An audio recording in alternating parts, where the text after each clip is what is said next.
കത്തോലിക്ക സഭയുടെ മതബോധന ഗ്രന്ഥം പാരഗ്രാഫ് 440. തന്നെ മിശിഹായെ അംഗീകരിച്ച് ഏറ്റുപറഞ്ഞ പത്രോസിന്റെ വിശ്വാസ പ്രഖ്യാപനം യേശു സ്വീകരിച്ചത് മനുഷ്യപുത്രന്റെ ആസന്നമായ പീഡാസഹനത്തെക്കുറിച്ച് മുന്നറിയിപ്പ് നൽകിക്കൊണ്ടാണ്.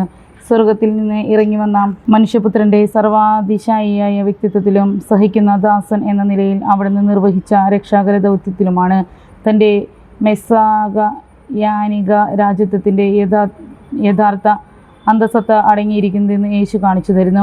ശുശ്രൂഷിക്കപ്പെടാനല്ല, ശുശ്രൂഷിക്കാനും അനേകരുടെ മോചനദ്രവ്യവുമായി സ്വജീവൻ കൊടുക്കാനുമാണ് മനുഷ്യപുത്രൻ വന്നിരിക്കുന്നത്. അതിനാൽ അവിടുത്തെ രാജ്യത്വത്തിൻ്റെ ശരിയായ അർത്ഥം വെളിപ്പെടുന്നത് അവിടുന്ന് കുരിശിൽ ഉയർത്തപ്പെട്ടപ്പോൾ മാത്രമാണ്. പുനരുദ്ധാന ശേഷം മാത്രമാണ് അവിടുത്തെ മെസ്സായാനിക രാജ്യത്വം ദൈവജനത്തോട് പ്രഘോഷിക്കുവാൻ പത്രോസിന് സാധിച്ചത്. അതിനാൽ നിങ്ങൾ കുരിശിൽ തറച്ച അവിടുത്തെ ദൈവം കർത്താവും ക്രിസ്തുവുമാക്കി എന്ന് ഇസ്രായേൽ ഭവനം മുഴുവനും വ്യക്തമായി അറിയട്ടെ. ദൈവപുത്രൻ എന്ന സംജ്ഞ പഴയ നിയമത്തിൽ മാലാഖമാർ, ദൈവത്തിൻ്റെ തിരഞ്ഞെടുക്കപ്പെട്ട ജനം, ഇസ്രായേലിൻ്റെ രാജാക്കന്മാർ മുതലായവർക്ക് നൽകപ്പെട്ടിരിക്കുന്നു. ദൈവവും അവിടുത്തെ സൃഷ്ടികളും തമ്മിലുള്ള പ്രത്യേകമായ ഒരു സ്നേഹബന്ധം സൂചിപ്പിക്കുന്ന ദത്തുപുത്രസ്ഥാനമാണ് അപ്പോൾ ഈ സംജ്ഞ സൂചിപ്പിക്കുന്നത്. വാഗ്ദാനം ചെയ്യപ്പെട്ട രാജാവായ മിശിഹ ദൈവപുത്രൻ എന്ന് വിളിക്കപ്പെടുമ്പോൾ ഈ വിശുദ്ധ ഗ്രന്ഥവാക്യങ്ങളുടെ വാചാർത്ഥ്യം നോക്കിയാൽ അവിടത്തേക്ക് അതിമാനുഷികമായി എന്തെങ്കിലും ഉണ്ടായിരിക്കണമെന്ന് നിർബന്ധമില്ല. ഇസ്രായേലിൻ്റെ മിശിഹ എന്ന് യേശുവിനെ അഭിവാദനം ചെയ്തവർ ഒരു പക്ഷേ ഇതിനേക്കാൾ കൂടുതലായി ഒന്നും വിവക്ഷിച്ചു കാണില്ല.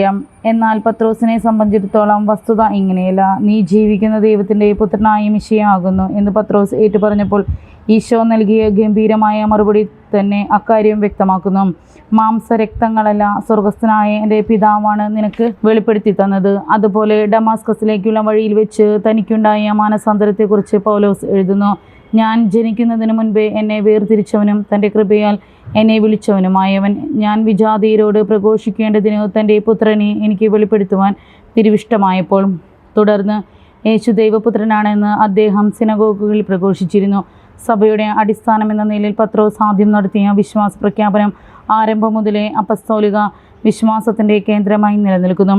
യേശു മിശിഹായുടെ ദൈവപുത്രസ്ഥാനത്തിൻ്റെ അതീന്ദ്രിയ സ്വഭാവം ഗ്രഹിക്കുന്നതിന് പത്രോസിന് കഴിഞ്ഞുവെങ്കിൽ അതിനു കാരണം അവിടുന്ന് അക്കാര്യം സ്പഷ്ടമായി സൂചിപ്പിച്ചിരിക്കുന്നു. യേശുവിൽ കുറ്റമാരോപിച്ചവർ ന്യായാധിപ സംഘത്തിൻ്റെ മുൻപിൽ വെച്ച് അങ്ങനെയെങ്കിൽ നീ ദൈവപുത്രനാണോ എന്ന് ചോദിച്ചപ്പോൾ അവിടുന്ന് പറഞ്ഞു, ഞാനാകുന്നുവെന്ന് നിങ്ങൾ തന്നെ പറയുന്നുവല്ലോ.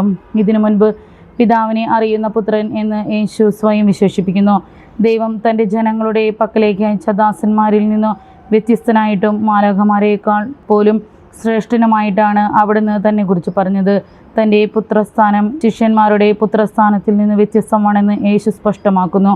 നമ്മുടെ പിതാവ് എന്ന് ഒരിക്കലും അവിടുന്ന് പറയുന്നില്ല. നിങ്ങൾ ഇങ്ങനെ പ്രാർത്ഥിക്കുവിൻ എന്ന് ശിഷ്യരെ ആഹ്വാനം ചെയ്തുകൊണ്ട് സ്വർഗസ്ഥനായ ഞങ്ങളുടെ പിതാവേ എന്ന് പഠിപ്പിച്ചതൊഴിച്ച് യേശു നമ്മുടെ പിതാവ് എന്ന് ഒരിക്കലും പറയുന്നില്ല.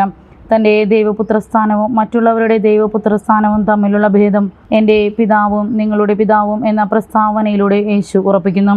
രണ്ട് സുപ്രധാന സന്ദർഭങ്ങളിൽ ക്രിസ്തുവിൻ്റെ മാമോദീസയും രൂപാന്തരീകരണവും പിതാവിൻ്റെ സ്വരം അവിടുത്തെ തൻ്റെ പ്രിയപുത്രനായി നിർദ്ദേശിക്കുന്നതായി സുവിശേഷങ്ങൾ പ്രസ്താവിക്കുന്നു. ദൈവത്തിൻ്റെ ഏകപുത്രൻ എന്ന് യേശു തന്നെക്കുറിച്ച് തന്നെ സാക്ഷ്യപ്പെടുത്തുന്നു. ഈ അഭിദാനത്തിലൂടെ തൻ്റെ സനാതനമായ മുൻ അസ്തിത്വം അവിടുന്ന് വ്യക്തമാക്കുന്നു. ദൈവത്തിൻ്റെ ഏകപുത്രൻ്റെ നാമത്തിൽ വിശ്വാസമർപ്പിക്കാൻ അവിടുന്ന് ആഹ്വാനം ചെയ്യുന്നു. ഈ ക്രൈസ്തവ വിശ്വാസ പ്രഖ്യാപനം ക്രൂശിതനായ യേശുവിൻ്റെ മുൻപിൽ വെച്ച് തീർച്ചയായും ഈ മനുഷ്യൻ ദൈവപുത്രനായിരുന്നു എന്ന ശതാധിപൻ്റെ ഉദ്ഘോഷണത്തിൽ തെളിയുന്നു. ദൈവപുത്രൻ എന്ന അഭിമാനത്തിന് പൂർണ്ണമായ അർത്ഥം നൽകാൻ പെസഹ രഹസ്യത്തിലൂടെ മാത്രമേ ഒരു വിശ്വാസിക്ക് സാധ്യമാകും. പുനരുദ്ധാനം അവിടുന്ന് മഹത്രീകൃത മനുഷ്യത്തിൻ്റെ ശക്തിയിൽ അവിടുത്തെ ദൈവപുത്രത്വം വെളിപ്പെടുന്നു. മരിച്ചവരിൽ നിന്നുള്ള ഉയർത്തെഴുന്നേൽപ്പിലൂടെ വിശുദ്ധിയുടെ ആത്മാവിന് ചേർന്ന വിധം ശക്തിയിൽ അവിടുന്ന് ദൈവപുത്രനായി അവരോധിക്കപ്പെട്ടു. അവിടുത്തെ മഹത്വം ഞങ്ങൾ ദർശിച്ചു. കൃപയും സത്യവും നിറഞ്ഞതും പിതാവിൻ്റെ ഏകജാതൻ്റേതുമായ മഹത്വം എന്ന് പ്രഖ്യാപിക്കാൻ അപ്പസ്തോലന്മാർക്ക് സാധിച്ചു.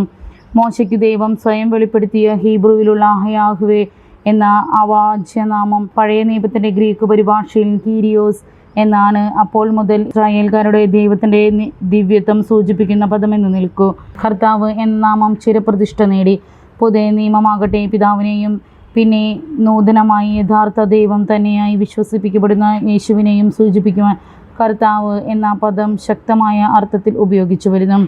110 സങ്കീർത്തനത്തിൻ്റെ അർത്ഥത്തെക്കുറിച്ച് ഫരിസേയരുമായി യേശു തർക്കിക്കുമ്പോൾ കർത്താവ് എന്ന അഭിധാനം സ്വന്തം അഭിധാനം തന്നെയായിരുന്നു, അവ്യക്തമായിട്ടില്ലെങ്കിലും അവിടുന്ന് നിർദ്ദേശിക്കുന്നു. എന്നാൽ തൻ്റെ അപ്പസ്തോലന്മാരുമായുള്ള സംഭാഷണത്തിൽ കർത്താവ് തന്നെപ്പറ്റി തന്നെ വളരെ പ്രകടമായി ഈശോ ഉപയോഗിക്കുന്നു.